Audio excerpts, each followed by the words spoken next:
Okay, so our next speaker, we are so excited that she privileged us to come and speak with us. It is Colleen Patrick-Goudreau. She's an award-winning author of 5 books.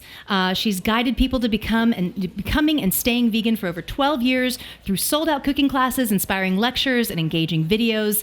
Her immensely popular audio podcast, Vegetarian Food for Thought, is another way that she reaches out. She's also contributed to National Public Radio, the Christian Science Monitor, and appeared on the Food Network and PBS, as well as I know numerous other places.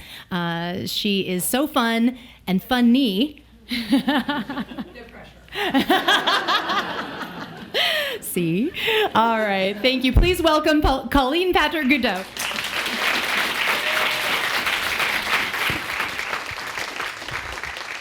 Thank you, Hope. Now, is this on? Can you hear me? Yeah. No, yes. Some said yes, some said no. You can hear me, right? Yeah. Yeah, she's not in marketing, Hope, because meat in a can, it's not going to sell. Not just when you put it like that. You know, it might be meat in a can, but you got to call it something else. So, anyway. That's right, meat in a can is spam, so we're not so keen on that anyway. But thank you very much. It's really lovely to be here. Yeah, and I'm going to leave time for questions because that's really my favorite time. Hi, Marty. That's my favorite. I really just love engaging with folks who have questions, and there always tend to be questions after the talk. So I'm going to make sure we have time for that. And I'm also going to just make it clear that I recognize a lot of faces in this room, and so I know that there's some of the things I'm going to say you've heard before. But the way I look at this talk, it's really meant for people who have all these questions and who we've heard all these myths before, and we use them as excuses to not make a difference and to not make a change. But for those of us who are already on the other side, this might be helpful for you in terms of this is what I think works in terms of being able to respond to these typical questions, right? So that's the way to kind of look at the nature of this talk. Hello, everybody. Come on in. It's like a party. It's like a reunion. So my name is Colleen Patrick-Goudreau, and the mission in my work is to empower people to make informed food choices, to debunk myths about veganism, to be a voice for animals, and to give people the tools and resources they need to live according to their own values of compassion and wellness. I always say that I'm not asking people to live according to my values. I'm urging people to live according to their own values. And I see people doing this all the time, and I'm incredibly encouraged by the changes I'm seeing people make. I've been doing this work for 16 years, and I've been seeing people make changes for this entire time. I do think we're heading toward a tipping point in our culture, which is really exciting. So we see people making these changes. We see people interested in making these changes. Thanks, Hope. Thank you. Hi, good to see you. Okay, good to see you. So sorry. Okay. Just walks through. I love it. So we see people making these changes, and I'm so encouraged by that.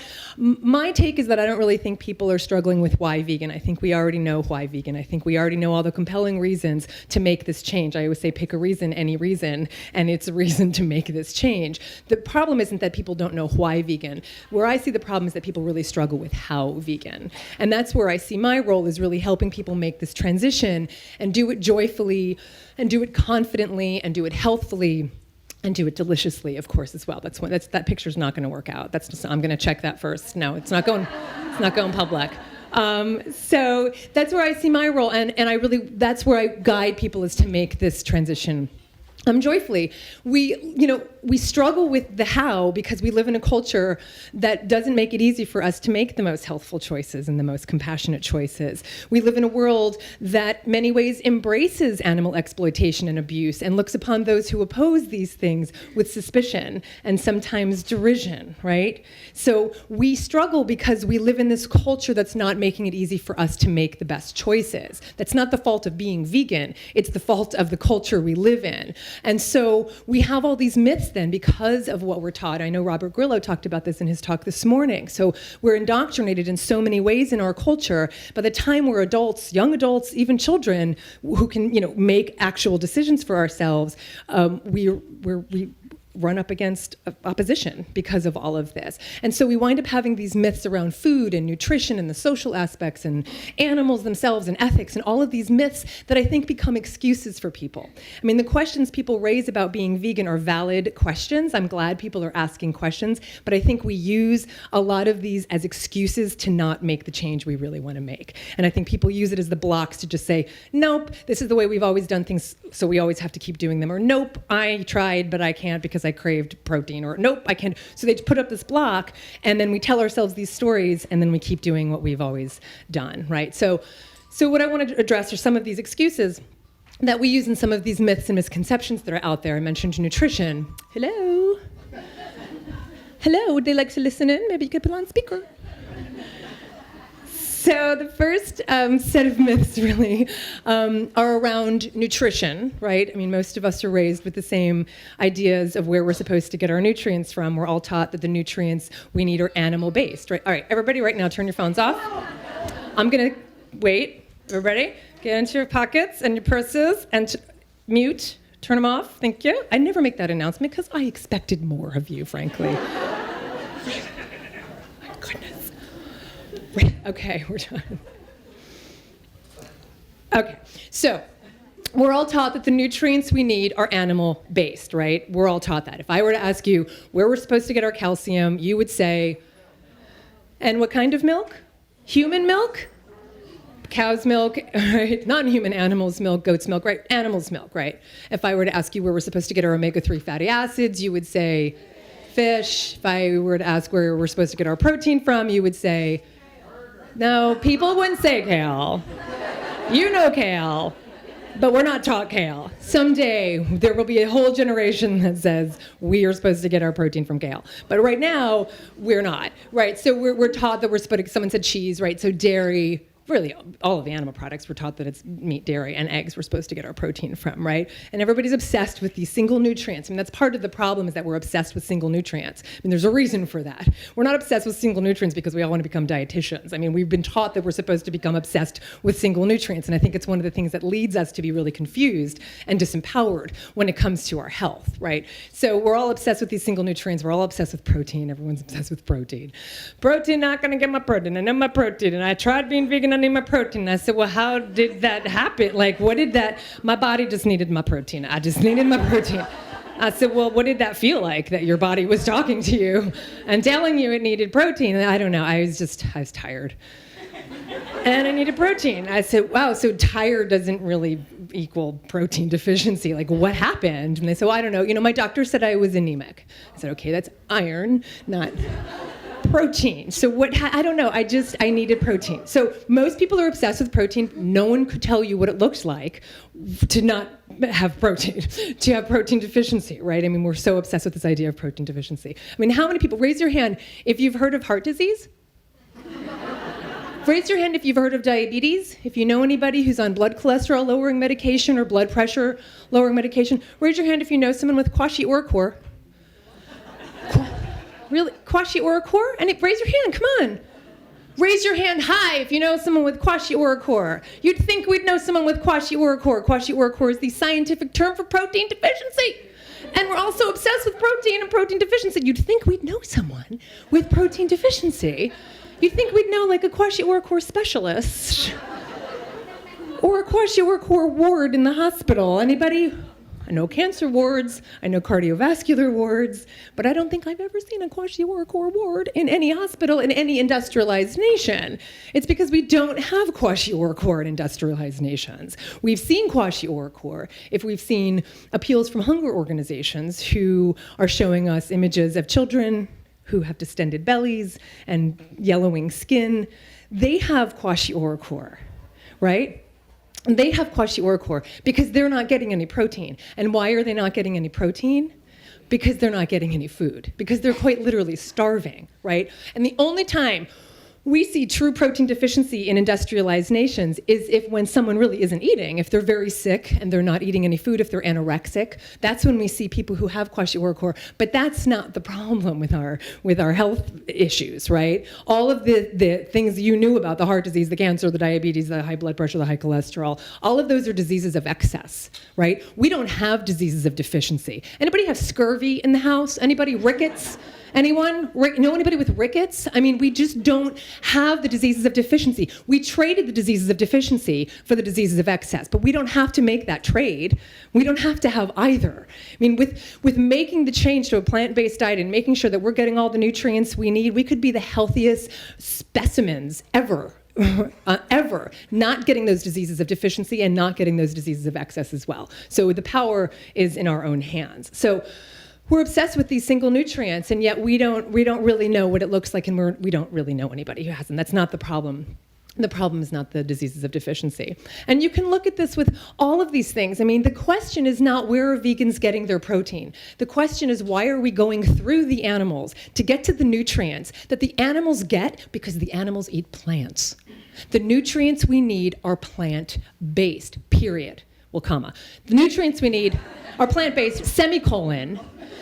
The only nutrient that's not plant-based is vitamin B12, comma, but it's not animal-based, it's not plant-based, it's not animal-based, it's bacteria-based. B12 grows on bacteria. And we used to take in a lot more vitamin B12 when we ate soil, when we weren't so obsessed, rightfully so, with washing our vegetables because we're concerned about toxins and pesticides. But there was a time we would take in more of these microorganisms and B12 and these microvitamins, et cetera, when we ate more soil, right? But that's the point is that the nutrients we need are plant-based. Right now we're going through the animals to get to the nutrients we need, which is incredibly resource intensive and wasteful and ethically problematic, right? I mean, if you just look at calcium alone, you can see how problematic it is, right? I mean, what is calcium, first of all? It's not chalk. It's a mineral. Thank you, Berkeley. But you're smarter. A little smarter here. Oakland, they're a little smarter in Oakland. Come to Oakland. So calcium is a mineral, and okay, wait for it. Where are minerals found? In the ground. Well done. Good. Soil, it's in the soil, right? It's in the soil, it's in the ground, right? We don't mine calcium from animals. We mine calcium minerals from the soil. That's where the calcium and the minerals reside, right? So why do cows have calcium in their milk? Because they eat grass, right? So they're getting up all the nutrients that are coming up through the green leafy plants, the foliage, the green grass, et cetera. That's where they're getting all the minerals. Now that's theoretical because most cows these days are kept on dry lots. 3 out of 4 cows are not actually eating grass. And so that the dairy industry can live up to the marketing claims about it being a high calcium food, what do they do to the feed of the cows? They supplement their feed. You could supplement your feed a lot less resource intensive, right? I mean, you can get all the calcium you need from the green leafy vegetables, right? That's the point. But you could just take a supplement, right? But the idea that we go through this whole process to get to the calcium that they're supplementing the feed of these animals with is so backwards and so resource intensive and so problematic, right? So what you have to start with is a pregnant animal. You have to have a pregnant cow to start with. Now, I know all of you already know this, but I remember when I learned that cows had to be pregnant in order to lactate. And I felt really dumb because I was an adult when I realized this. A young adult, calm down, I was young. I was a young adult, younger, but so we're not taught to know this, right? We're not encouraged to really understand this because even our language indicates that they come into this world ready to bestow upon the humans their nutritional gifts, right? I mean, that's what our language says. They give milk, right? We say cows give milk as if that's what's the most natural thing in the world. We don't say we take their milk. We don't say they lactate even. We say they give milk, right? So we all have this notion that it's just natural. And then, of course, you have all these people out there who say, well, if you didn't milk them, then they would die or they'd be sick, right? Well, that's because the milk is in her now and she needs to expel it. And if there's no baby to take the milk, then yes, it's painful when your breast or your udders are filled with milk, of course. But the answer isn't, well, let's milk them. The answer is stop impregnating them, right? I mean, truly. So what you have is this pregnant animal who is pregnant for 9 months, almost as long as a human being. And one thing we know, even in our anthropocentric thinking, we know that maternal instincts are not specific to human beings. We know that. We call mother hens. That's a metaphor we use for someone who's really protective, right? Because we know that even the hens are protective, that even the chickens have maternal instincts. I mean, this is the language that people use, because, even they do, right? And we know the same thing about all animals, that their maternal instinct is so strong that at the end of that 9 months when she has her baby, all she wants is her baby. That's all she wants. All she wants is to feed her and nurture her and clean her and nourish her. That's all she wants.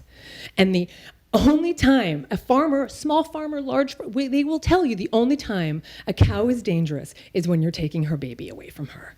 They're vegetarian animals. They're pretty docile. I mean, they're not vicious animals, right? But you try to take her baby away. It's the most traumatic experience. And why are we doing that? Because if we let them drink the milk that's meant for them, then we wouldn't be able to make a business out of this, right? And so we go through this whole cycle, and of course, if he's a male who, they have no value in an industry that exploits the female reproductive system, he's killed right away. Right, immediately, or he's allowed to live 16 weeks before he's killed. He's kept for veal. If she's female, she goes into the same servitude as her mother, right? And of course, we all also believe that there's some kind of retirement spa for cows when they're done, right? We have this notion, this romantic notion that when she's done, when she's older, that she goes to some green pasture somewhere and she gets to live out her life. It is absolutely not true. There is no such thing as a slaughter-free animal agriculture system, period. No such thing as a slaughter-free animal agriculture, period. I don't care what size it is. No one keeps these animals as pets. That's not what they're there for. The animals are there to make money. No one is going to feed them and shelter them and give them the medicine they need. They're not going to do it if they're not getting anything back in return. It's just the way it is. It is a business. So at the end of her production cycle, when she's about 4 or 5 years old, she's killed, and of course cows can live 20 to 25 years, right? All of this for what? for the milk of an animal that we have no physiological need for, that even if we were to pretend, let's just imagine this calf who's born, who's allowed to consume his mother's milk. What happens as he starts to grow? He's drinking, he's growing, he's getting a little older, he's getting a little bigger. Does he keep drinking his mother's milk? He's weaned off of her milk onto solid foods. Right now, we can identify with this somewhat because we drink from our mothers and then we're weaned, right? And then we're moved on to solid food, but we're told, hang on, that's a little hasty. We need to keep drinking the milk of another animal, not our own milk, not our own milk. That would be crazy. That would be really crazy. Don't drink our own milk into adulthood. So wacky. But we need to drink the milk of another animal whose offspring have stopped drinking their mother's milk, right? And if we were to even contemplate drinking human milk into adulthood, now I'm not talking straight, from the mom. I'm talking just because that would be great. But just if I were to suggest human milk cheese or human milk ice cream right? I know it's hilarious. It's just, that's disgusting and that's so funny. That's no, it would be more natural for us to do that than drinking the milk of another animal. It just doesn't make any sense, right? It makes a lot of money, but it doesn't make a lot of sense. And so why cows? Why did we pick cows? If we really wanted the highest amount of calcium from an animal's milk, we would go straight to the hyenas because they have way a lot of calcium in their milk because they eat a lot of bones, and so there's a lot of calcium in the bones, and they eat the bones, and they get a lot of calcium. Why not hyenas? What's so specific about cows and goats and buffalo and camel and sheep and all the animals we get the milk from? Right? Why? What do they have in common? Domesticated. They're docile. Well, why are they docile? They're domesticated, but why are they domesticated? Because they're herbivores and because they're pack animals because they stay together, they're herd animals, and they're easy to control. They're a lot easier to control than, say, the hyena, right? Who would kill you if you tried to take her milk or impregnate her. And believe me, I am sure we tried. I am certain we tried. And I'll tell you, I wasn't there, but I'm sure we tried. Because even the process of domesticating the aurochs is the ancestor of all the cattle we know today. All of the cattle we know today are descendants of the aurochs. Unfortunately, we killed off the aurochs. We hunted them to extinction, literally. They're the ancestor of the modern cattle. And you know how many centuries it took to domesticate that animal? And that was a vegetarian animal. Like, they're vegetarian. It's hard to control these animals. But after years and years and centuries of domesticating them and breeding them, we've now bred them to be, pretty tameable, right? I mean, we can control them a lot better than we could control the hyenas. The point is, that's how arbitrary the decision was. Arbitrary in the sense that there's nothing conducive, like there's nothing so special about cow's milk or any of these other animals' milk, these herd animals' milk, that makes it conducive for human consumption. It's just that arbitrary. We don't have any physiological need for cow's milk, nor do we have any physiological need for rat's milk or dog's milk or cat's milk or hyena's milk. We don't even have any physiological need for human milk once we're weaned. So it doesn't make any sense, right? But we're all sold this idea. And the fear that some people have about not consuming cow's milk or not feeding it to their children, I mean, I've seen people have fear on their faces at the notion of not giving cow's milk to their children because we're so indoctrinated to believe this. So it's real for people, and I get that. But, my answer to, well, why not cow's milk? My answer isn't because they're, because of factory farming. My answer is because they're not here for us, and it doesn't make any sense, right? And we're going through them to get to the nutrients that are in the plant. So go directly to the source, skip the middle animal, and get the nutrients from the kale, and from the chard, and from the collard greens, and from the bok choy, and from all the calcium-rich leafy greens, right? Doesn't that make sense? Doesn't it make more sense? Because honestly, I don't even want people to listen to me. I just want it to be common sense. And this is just common sense, so don't listen to me. Just use your common sense, all right? And you can do this with every nutrient. You can do this with the omega-3 fatty acids. I'm not going to do it because, okay, just quickly. So omega-3 fatty acids. Just very quickly. I mean, omega-3 fatty acids, right? So we're told that we're supposed to get these from the fish, right? Why? Where are the fish getting them from? Yeah, are going from the plants. What plants? The algae, the phyto, nutrients, all of the phytoplankton. They're eating the plants to get to the omega-3 fatty acids. Now, we've killed off all of the salmon, pretty much. We've killed it all off them all off in the East Coast. We've pretty much killed 90% off in the West Coast, right? So we factory farm most of the fish today. And what do they do to the feed of these factory-raised fish?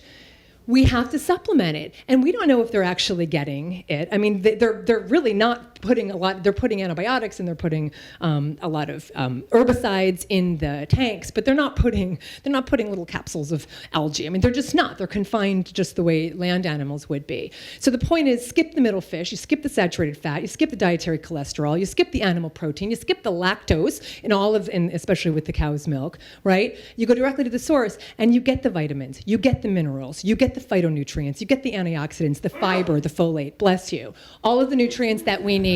And none of the things that we don't need and that are harmful. I mean, it's a clear cut, there's no fiber in animal products, period. There are no antioxidants in animal products. If you see an antioxidant in some kind of animal product, it's because the animal ate plants. I mean, that's the way it works. There are no antioxidants. Antioxidants are from phytochemicals, which literally means plant nutrients, right? So skip the middle animal and go directly to the source. So those are some of the myths around the nutrients. A lot of the myths we hold have to do with the food. Food, it's a huge category. I could go on for hours just about this. In fact, I do, because my podcast is 8 years in, and I speak for an hour in every one, and so I got a lot to say. But I'm not going to go into it in great detail here today. But we really do have a lot of misconceptions about food. I mean, I always put the word vegan in quotes, because when we talk about vegan food, we're talking about fruits and vegetables and nuts and seeds and beans and mushrooms and grains and herbs and spices, food that we're already familiar with. But when we take it out of that box called vegan, it's a lot more familiar, isn't it? Right? I mean, we don't say, could I have a vegan banana, right?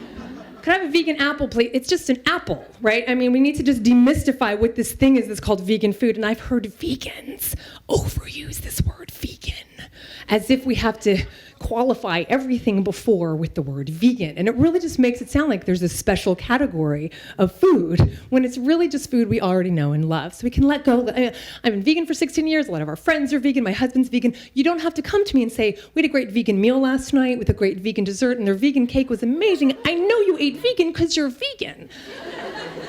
Unless there's something else you have to tell me. So we can overuse the word a little bit.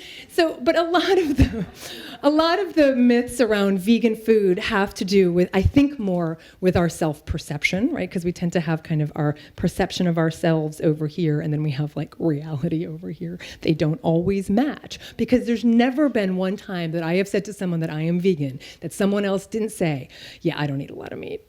I don't eat a lot of dairy.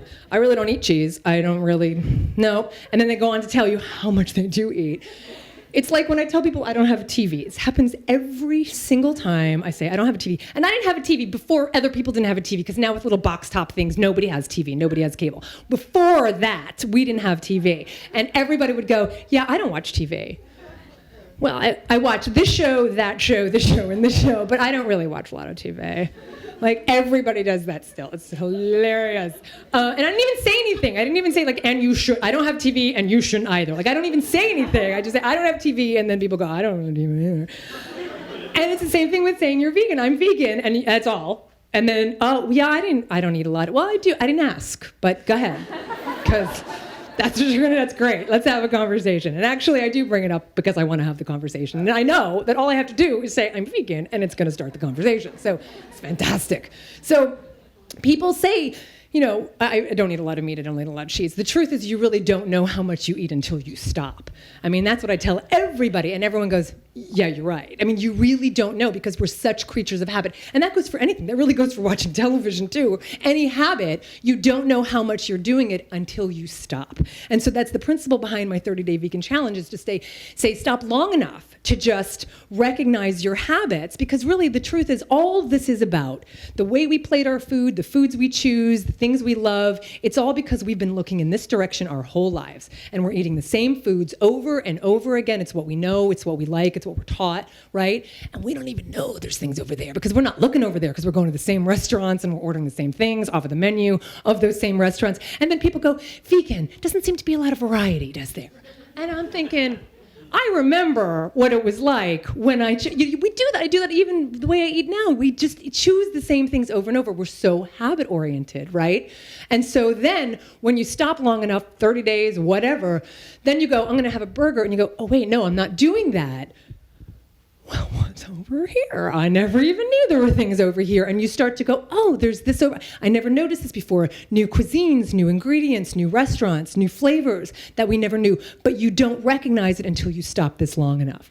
And one of the problems I see with people who try to transition or try and fail, as they would say, I often see what happens is they let go of something that was familiar and they don't replace it with something else. So they wind up flailing about, and by the time they get over here and they want to keep staying vegan, they don't have a foundation on which to stand.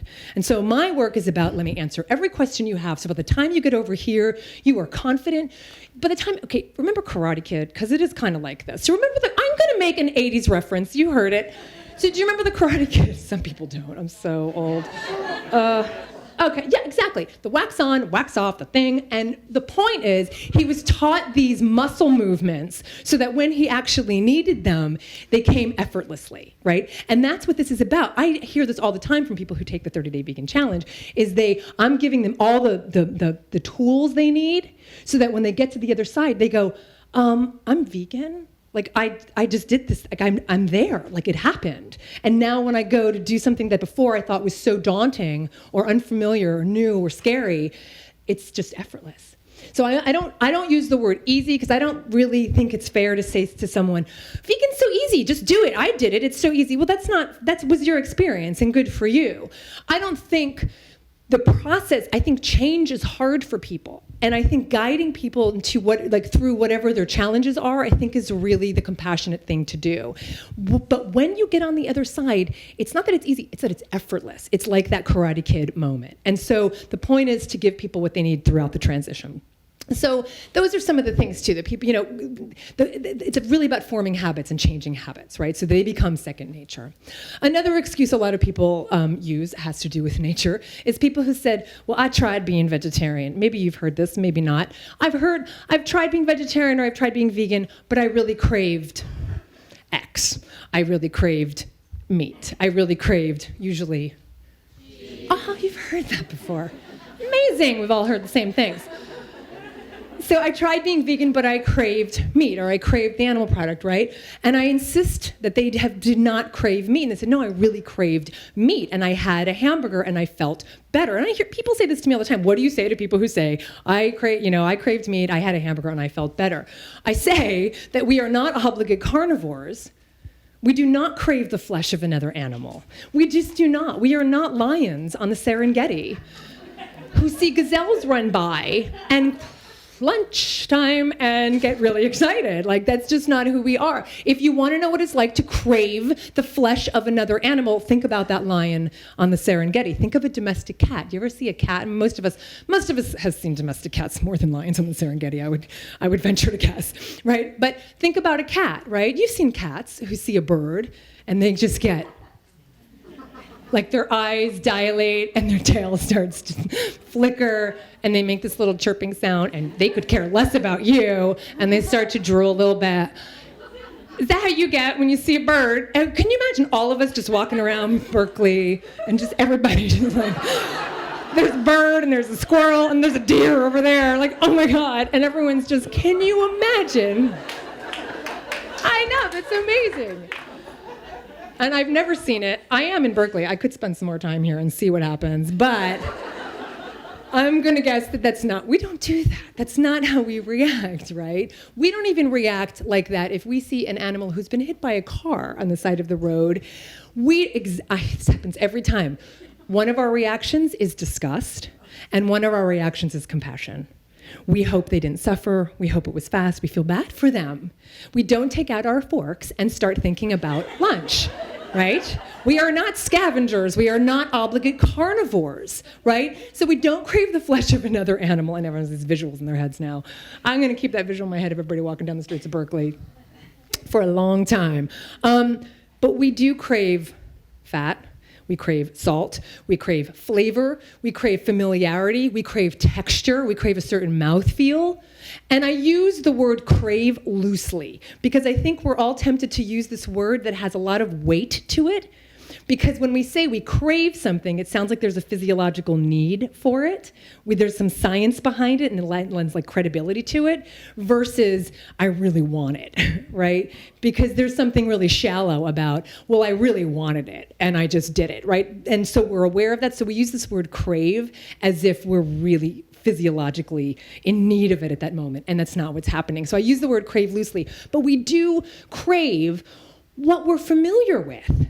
So all the things that the fat, the salt, the texture, the familiarity, all of that we were taught is in the form of animal products. We weren't taught first to say, no, it's fat you want, it's texture you want, it's familiarity, it's a mouthfeel. We were taught what we want is meat, dairy, and eggs. We were never taught what's underneath that. So what I recommend is that when we think we're craving meat or cheese or whatever, and this is something to say to people, and this works all the time when people come up to me and say that, I say it's not the T-bone steak you're craving, it's fat and it's a certain texture, and they go, you're right.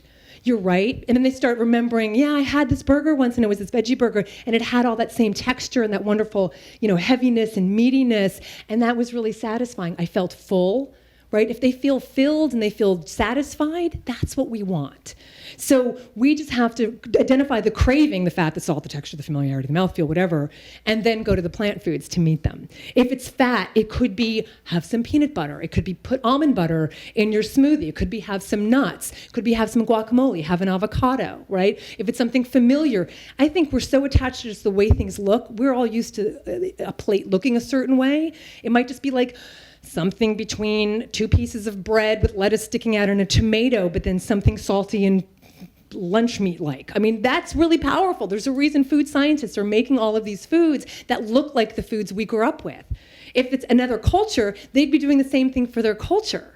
It's just a cultural familiarity that we have, right? If it's salt, put some salt on, just put a little salt on. Just put some salt on your food, if it's salt, right? The truth is, when you get the meat, dairy, and eggs out of your diet, you stop craving all of the things that were so heavy and fatty before. And you really start craving the things you never thought you would crave before, right? And you let go of the things you never thought you could let go of before. But you have to give yourself time enough to let go of it and for your palate to cleanse and to change, right? So those are some of the things around food, and we can certainly talk about more. Give me a time check. What time is it? Okay, so I'm going to just talk for a couple more minutes because then I want to get to some questions. So those are some things around food, and I talk about this, just a lot in my podcast you can find.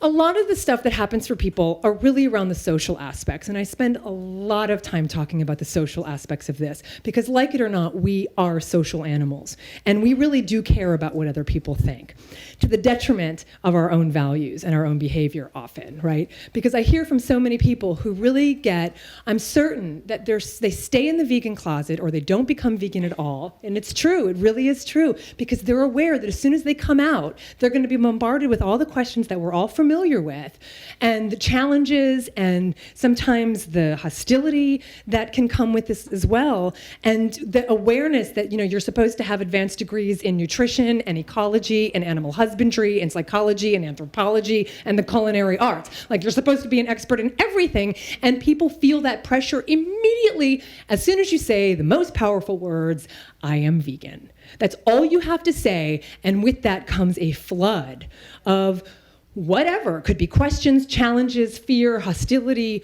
sometimes joy. I mean, it depends, but it is such a powerful statement to make because it's quite literally holding up a mirror to everybody who's in front of you. And what's looking back at them is something maybe they're uncomfortable with, maybe they have to do, and so they deflect it by coming back at you, right? And some have genuine questions, and that's a good thing as well. But it's very powerful, and so people are really aware of this, and so what happens is people who say, well, I really want to be vegan, or I really want to come out of the closet. I really want to do that, but I'm really afraid to rock the boat. I don't want to make anybody uncomfortable. I don't really want to, I don't want to get into it with anybody, right? And I understand this, especially for people who are a little more, shy, et cetera. But one of the things I am most proud of in my work is giving people the tools to feel empowered, to speak up for who they are. That doesn't mean you have to become someone else. It doesn't mean you have to get on a soapbox. It doesn't mean that you have to do something that makes you uncomfortable. It just means standing securely in who you are and what you believe in, and know that that's just so powerful for people, and that the rest has nothing to do with you, and that whatever upset they might have around you being vegan or declaring your veganness, whatever, has nothing to do with you. Like, we're not really good at knowing where we end and another person begins, and so we get wrapped up in other people's perceptions of us and their own fears of them, that they have themselves, and their own perceptions of themselves, right? When the bottom line is, we all say we really want to make a difference in this world. We all say we want to affect change and live a meaningful life and do things that are going to make this world a better place. And I believe people when they say these things, but I wonder if all of these things mean as much to them as not appearing different. And it really means a lot to people. A lot of people say they want to make a difference, but I think we forget that in order to make a difference, you may have to do something different. You may have to do something different, right? It's easy to go along with the status quo. It's easy to just go along with everybody else, but the question we have to ask ourselves is, at what cost? At the cost of our own values, the cost of our own health?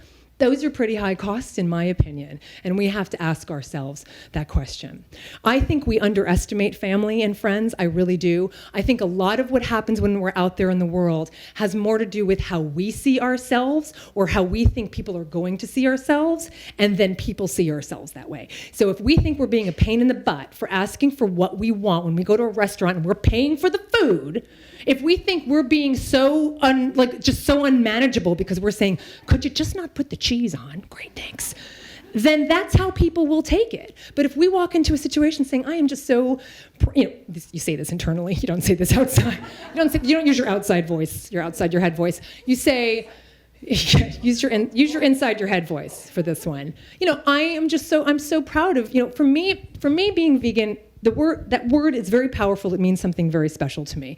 It is, for me, literally a succinct way of saying that I have removed the barriers to the compassion that was always inside of me. And so how wonderful to appear in the world fully compassionate, fully myself, fully proud of who I am. And if that's the way I present to the world, that's how people will see me. So a lot of this just has to do with us changing our own perception of who we are and bringing that to the world. And when we do that, people will respond in that way. They will respond so beautifully to that, and I see it every single day. So that is my takeaway message for all of us. Stand proud, speak loud, share your compassion, and just be who you are.